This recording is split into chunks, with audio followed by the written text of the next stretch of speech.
Assalamualaikum warahmatullahi wabarakatuh. Halo semuanya, apa kabarkah kalian hari ini? Semoga kita semua dalam keadaan baik-baik saja dan semoga selalu diberikan kelancaran dan semoga kita selalu ada dalam lindungan Allah Subhanahu wa taala. Amin ya Allah ya rabbal alamin. Rasanya kita sudah lama ya tidak bertatap muka karena situasi saat ini yang mengharuskan kita kuliah online seperti saat ini. Baiklah, tanpa panjang lebar, dalam kesempatan kali ini, kami dari kelompok 1 dengan anggotanya, yang pertama ada Ajeng Husna Irani, dan yang kedua dengan saya sendiri, Yunia Citra, kami dari Pendidikan Matematika STKIP 11 April Sumedang, akan menyampaikan materi mengenai penggunaan software Math Mechanics dalam menghitung ukuran pemusatan data tunggal. Video ini ditunjukkan untuk memenuhi tugas mata kuliah program aplikasi komputer matematika. Dengan dosen pembimbingnya yaitu Bapak Ucu Koswara, SPD, MPD. Baiklah, untuk mengefisienkan waktu, mari kita mulai saja penjelasannya tentang materinya. Yang pertama itu ada apa yang dimaksud dengan Math Mechanics yang akan disampaikan oleh Ajeng Husna Irani. Baiklah, saya Ajeng Husna Irani akan menjelaskan tentang software matematika, yaitu Math Mechanics. Apa itu Math Mechanics? Software Math Mechanics adalah software yang mudah digunakan untuk matematika umum dan kompatibel dengan Microsoft Windows, sehingga software ini mampu memenangkan penghargaan. Software ini sangat ideal bagi siswa, guru, dan ilmuwan atau siapapun yang memerlukannya, karena software matematika ini sangat mudah digunakan. Math Mechanics adalah sebuah aplikasi matematika di mana pengguna dapat menghitung layaknya kalkulator, membuat fungsi, bahkan menggambarkan grafik fungsi tersebut, baik fungsi persamaan linear, persamaan kuadrat, maupun persamaan trigonometrik. Baiklah, sekarang kita masuk ke materi berikutnya, yaitu tentang fasilitas yang ada pada Math Mechanics. Yang pertama yaitu kalkulator.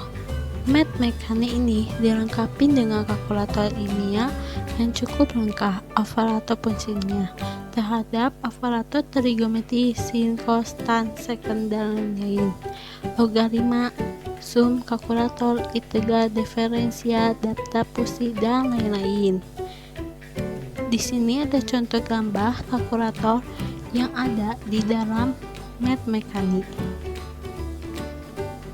Untuk operator integral sendiri, pengguna dapat mengaktifkan lewat ikon integral di jendela kalkulator ataupun pada toolbar yang kemudian muncul jendela seperti pada gambar di bawah ini.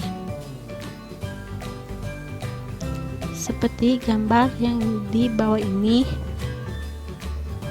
gambar kalkulus pada Math Mechanics. Tidak hanya terdapat tab integral saja, namun juga terdapat tab diferensial dalam tab integral. Pengguna dapat menghitung integral tertentu dengan memasukkan batasannya beserta fungsi lalu tentang komput sehingga muncul jawaban pada answer. Begitu juga dengan diferensial. Baiklah, saya akan menjelaskan cara menggunakan kalkulator dalam Math Mechanics. Yang pertama, kita tekan Math Mechanics, lalu kita tekan kalkulator. Di sini banyak rumus dan angka. Kita tekan Y integral. Di dalam sini bukan integral aja, tapi ada diferensial. Yang integral di sini ada batasan-batasan dan fungsi.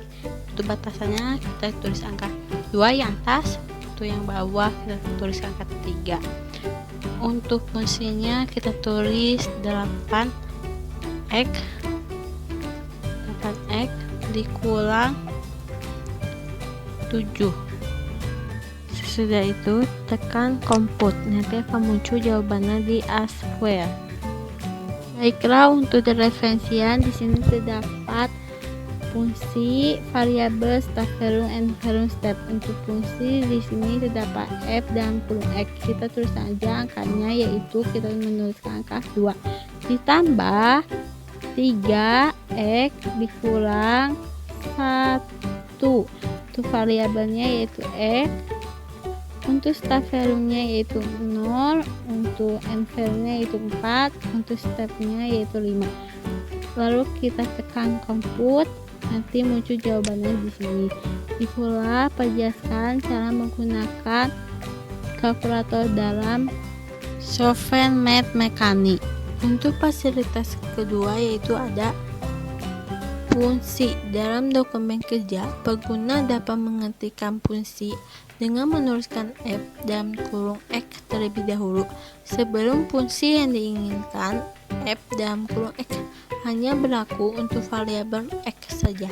Jika ingin menambahkan variabel y, maka penulisannya f dalam kurung x, y. Perhatikan contoh berikut. Ini cara menuliskan fungsi. Setelah pengguna menuliskan fungsi yang diinginkan pada dokumen kerja, kemudian tekan enter, maka pada kolom fungsi akan muncul fungsi yang akan dituliskan.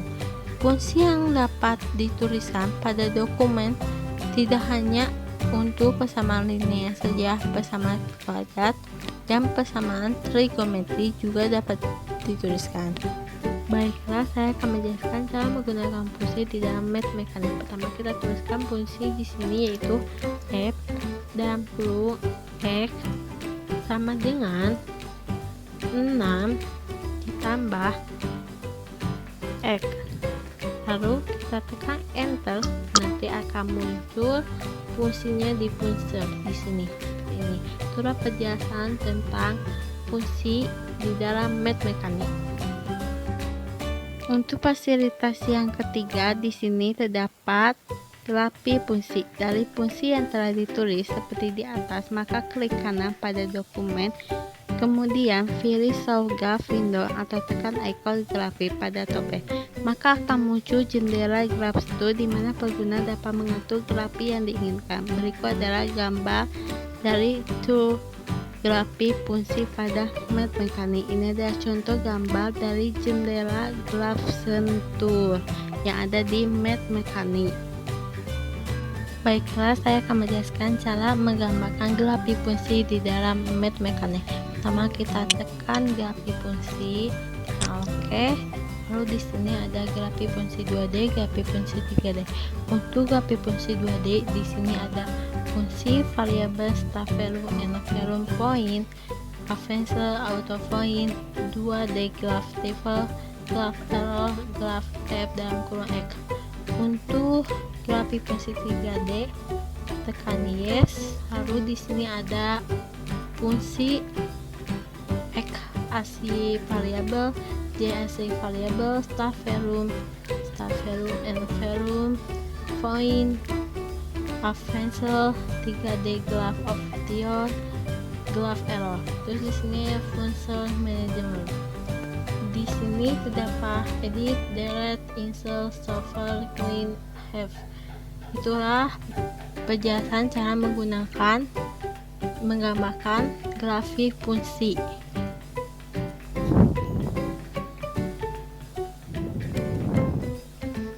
Untuk fasilitas yang keempat yaitu ada Mathtoon. Cara mengaktifkan Mathtoon dengan mengetri ikon Mathtoon pada toolbar, maka akan muncul jendela yang seperti di gambar.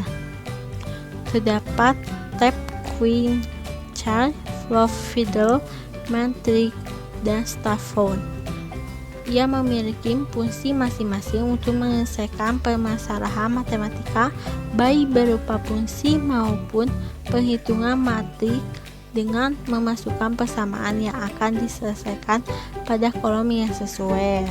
Baiklah, saya akan menjelaskan cara menggunakan metode di dalam math mechanics. Yang pertama kita tekan metode, lalu di sini ada queen card kayak gini, queen cardnya untuk row feeder kayak gini, untuk chauffeur feeder kayak gini, untuk matrik kayak gini, untuk staffel kayak gini. Itulah penjelasan tentang metode di dalam math mechanics. Materi berikutnya yaitu tentang kelebihan dan kekurangan math mechanics. Dalam sebuah software pasti terdapat kelebihan dan kekurangan, begitu juga dengan math mechanics terdapat kelebihan dan kekurangan. Untuk kelebihannya yaitu software ini dapat membantu guru untuk mengevaluasi hasil pekerjaan siswa lebih cepat dan bisa membuat data menjadi tampilan grafis. Untuk kekurangannya yaitu sulit dipelajari bagi pemula, hanya memberi hasil secara instan tanpa adanya penjabaran cara dari pemasaran yang ada. Itulah penjelasan tentang kelebihan dan kekurangan math mechanics. Untuk materi berikutnya akan dijelaskan oleh Yunia. Baiklah teman-teman semuanya, sekarang saya akan melanjutkan penjelasan dari Ajeng Husna Irani yang tadi sudah membahas mengenai apa itu math mechanics. Sekarang kita akan masuk ke bagaimana penggunaan software math mechanics dalam materi matematika. Nah, materi matematika yang kita ambil saat ini atau sekarang ini yaitu tentang statistika. Materi lebih khususnya yaitu ukuran pemusatan data tunggal.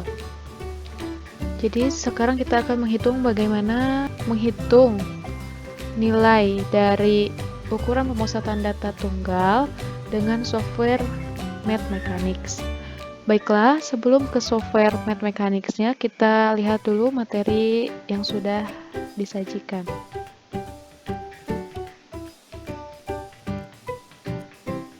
Ukuran pemusatan data. Ukuran pemusatan data, materi ini tidak asing lagi bagi kita karena kita sudah mempelajarinya di semester sebelumnya yaitu pada mata kuliah statistika dasar. Nah, ukuran pemusatan data ini sebenarnya tidak hanya untuk data tunggal saja, tetapi ada juga untuk data berkelompok ya. Dan ukuran pemusatan data ini terdiri dari mean, median, dan modus yang akan dibahas satu persatu sekarang. Yang pertama ada mean atau rata-rata. Nilai rata-rata merupakan salah satu dari ukuran pemusatan data. Nilai rata-rata ini merupakan wakil kumpulan data atau nilai rata-rata dianggap suatu nilai yang paling dekat dengan hasil ukuran yang sebenarnya. Seperti itu. Jadi mean atau rata-rata ini adalah perwakilan dari semua kumpulan data yang sudah dihitung berdasarkan rumus yang ada gitu ya. Lalu jenis rata-rata itu ada 3. Yang pertama, rata-rata hitung, rata-rata ukur, dan rata-rata harmonis. Nah, yang akan dihitung menggunakan math mechanics adalah rata-rata hitung tunggal. Rata-rata hitung data tunggal.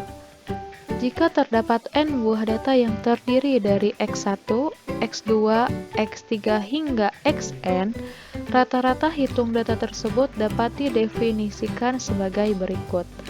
Nah, di sini ada definisinya yaitu x bar. Ini dibacanya x bar sama dengan x1 ditambah x2 ditambah x3 hingga xn per n, di mana n-nya itu adalah banyak data dan x bar-nya itu simbol dari mean atau media atau rata-rata. Nah, kita langsung ke contoh soal yang pertama, yaitu soalnya seperti ini. Nilai ulangan matematika 12 siswa kelas 7 adalah 70, 80, 75, 85, 90, 92, 65, 95, 81, 82, 78, dan 88. Berapakah nilai rata-rata hitung nilai matematika siswa tersebut? Kita langsung hitung saja. Kita langsung jawab. Nah, kita masukkan saja data ke-12 data ini ke rumus yang ini ya. Nah, masukkan saja semua data yang ini ke rumus yang ini. Maka hasilnya seperti ini. Jadi X bar sama dengan 70 ditambah 80 ditambah 75 ditambah 85 ditambah 90 ditambah 92 ditambah 65 ditambah 95 ditambah 81 ditambah 82 ditambah 78 ditambah 88 per 12 karena banyak data yang diberikan itu adalah 12 data ya. Langsung kita operasikan saja. Maka hasilnya akan menjadi seperti ini. X bar sama dengan 981 per 12. Nah, maka X barnya itu sama dengan 81,75. Jadi rata-rata hitung nilai matematika 12 siswa kelas 7 tersebut adalah 81,75. Nah, itu penggunaan atau penghitungan mean secara manual ya. Secara manual. Sekarang kita lihat atau kita hitung mean yang tadi, mean dari data tadi menggunakan software Mathemechanics. Kita buka software Mathemechanics-nya terlebih dahulu ya. Baiklah teman-teman, kita akan masuk ke penggunaan software Mathemechanics, yaitu bagaimana menghitung ukuran pemusatan data tunggal di software Mathemechanics. Sekarang kita buka dulu software Mathemechanics-nya. Jadi cover atau bentuk dari software Mathemechanics itu seperti ini ya gambarnya. Nah, kita buka software Mathemechanics-nya. Nah, ini tampilan dari software Mathemechanics ya, tampilan utamanya. Tadi sudah dijelaskan oleh Ajeng Husna, jadi sekarang saya hanya akan menjelaskan bagaimana menghitung mean, median, dan modus menggunakan software Mathemechanics. Baiklah, sekarang kita hitung bagaimana menghitung mean. Pertama-tama kita harus klik dulu tools FX ini, kita klik tools FX ini, lalu kita cari kata statistikal karena kita akan menghitung statistika. Nah, ini ada statistikal, kita klik saja. Nah, sekarang kita cari mean karena yang akan kita hitung itu adalah mean ya. Nah, kita klik mean di sini. Lalu untuk memunculkan penghitungan mean di Math Editor, kita klik insert. Nah, akan muncul seperti ini mean dari nomor 1, nomor 2 hingga nomor n. Ini kita close saja. Nah, seperti ini. Lalu kita copy dulu data yang ada di PPT. Kita copy dulu mean dari data yang ada di PPT ini. Nah, ini ya. Kita copy saja langsung. Kita copy lalu kita paste di sini. Ini kita hapus dulu. Nah, lalu kita paste langsung. Setelah seperti ini, kita tekan enter saja. Nah, muncullah bahwa mean dari 70, 80, 75, 85, 90, 92, 65, 95, 81, 82, 78, 88 adalah 81,75. Jadi hasil penghitungan dari Mathemechanics dengan penghitungan manual kita tadi dari PPT itu hasilnya sama ya, 81,75. Ini ya, sama. Itulah bagaimana menghitung mean. Selanjutnya kita lanjutkan ke materi yang kedua, itu median. Baiklah teman-teman, sekarang kita masuk ke materi yang kedua, yaitu median atau nilai tengah. Median dari sekumpulan data adalah data tengah setelah seluruh data disusun dari yang terkecil sampai yang terbesar dari seluruh data yang diberikan.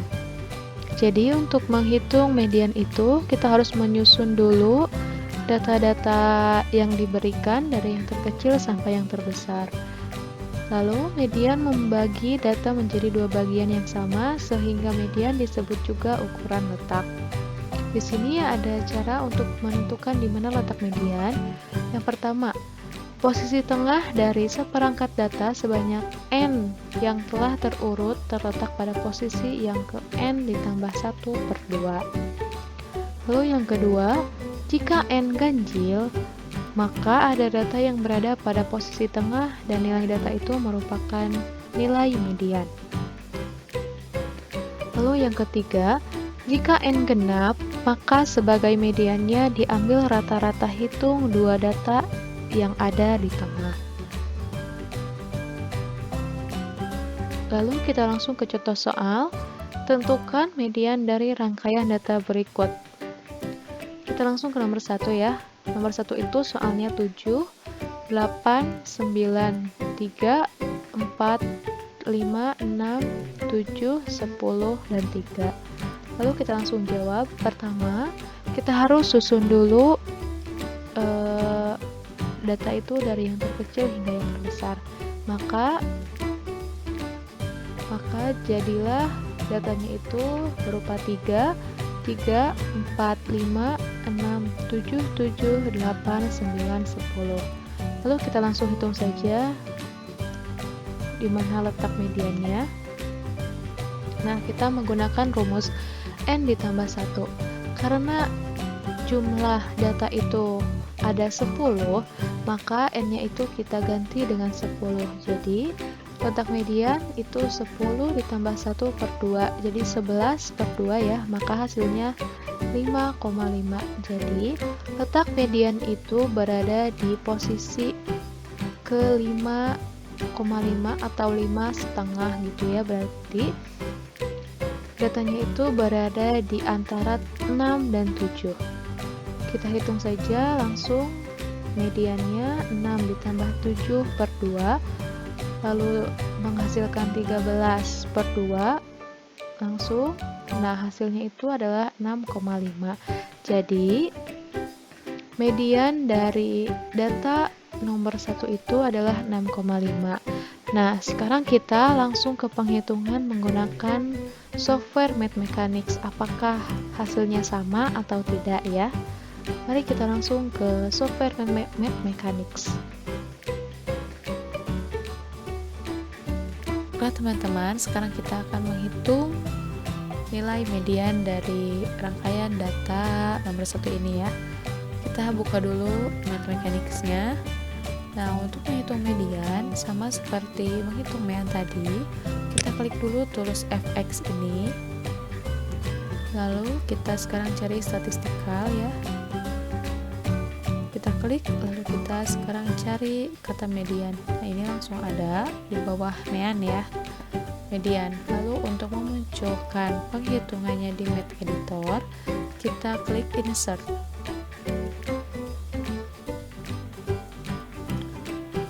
Cukup satu kali saja ya, maaf ini ada kesalahan, dihapus.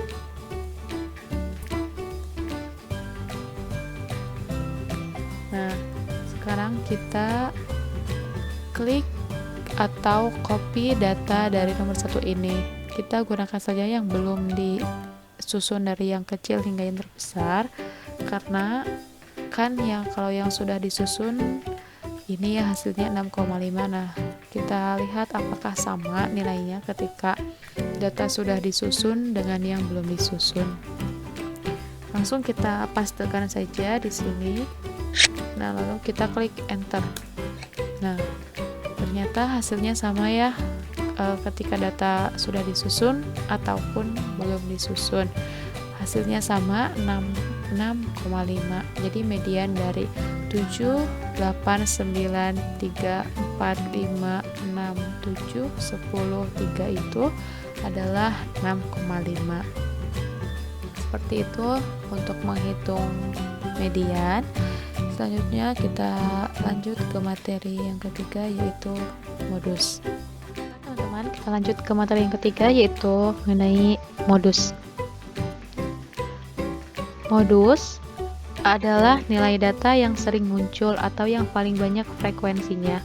Modus ini berguna untuk mengetahui tingkat seringnya terjadi peristiwa. Jadi modus ini adalah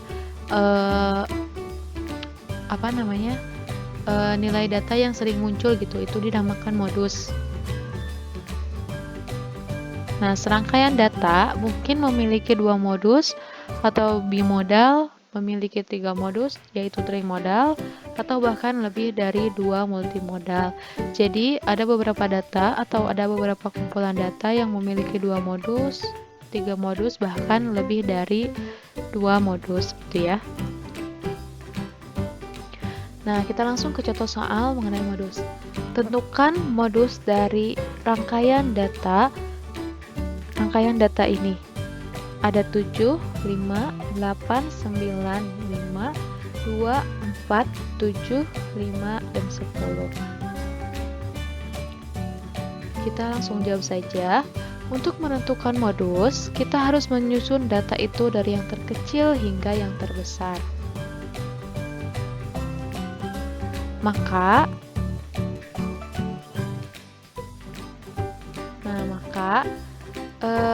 data yang sudah disusunnya itu adalah 2, 4, 5, 5, 5, 7, 7, 8, 9, 10.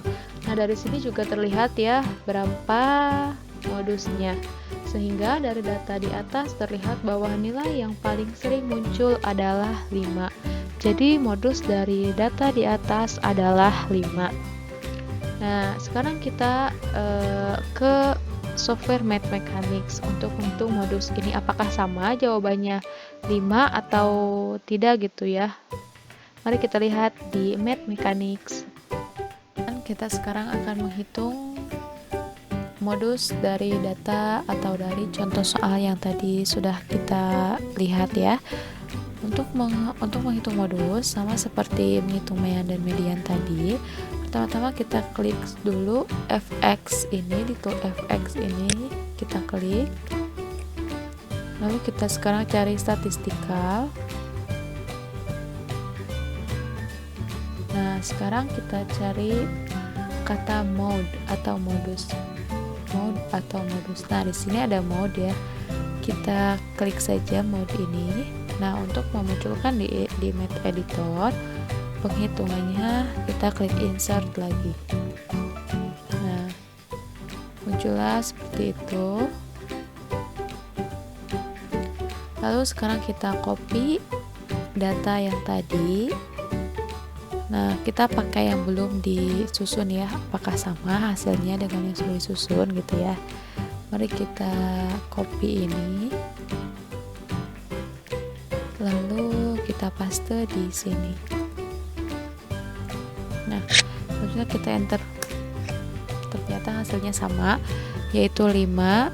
Maka modus dari 7, 5, 8, 9, 5, 2, 4, 7, 5, 10 itu adalah 5 karena angka yang sering muncul itu adalah 5.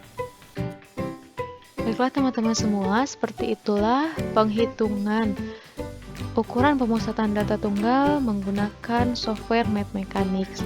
Sebenarnya dengan Math Mechanics juga bisa menghitung kurva, juga bisa menghitung integral tertentu yang mempunyai batas, dan juga diferensial. Tapi kekurangannya yaitu satu, hanya bisa menampilkan pengerjaan instan gitu. Jadi tidak ada jawaban atau pengerjaan yang terperincinya. Demikian. Oh iya, ini ada satu lagi. Nah, ini ada worksheetnya. Silahkan dilihat dan dikerjakan menggunakan software Math Mechanics ya. Baiklah, terima kasih teman-teman semuanya. Demikian penjelasan yang dapat kami sampaikan. Mohon maaf apabila terdapat kesalahan dan kekurangan, karena sesungguhnya kekurangan itu milik kita semua dan kelebihan itu hanya milik Allah Subhanahu wa Ta'ala. Terima kasih atas waktunya. Semoga ilmu ini bermanfaat dan tetap jaga kesehatan dan sampai bertemu di lain kesempatan. Terima kasih. Wassalamualaikum warahmatullahi wabarakatuh.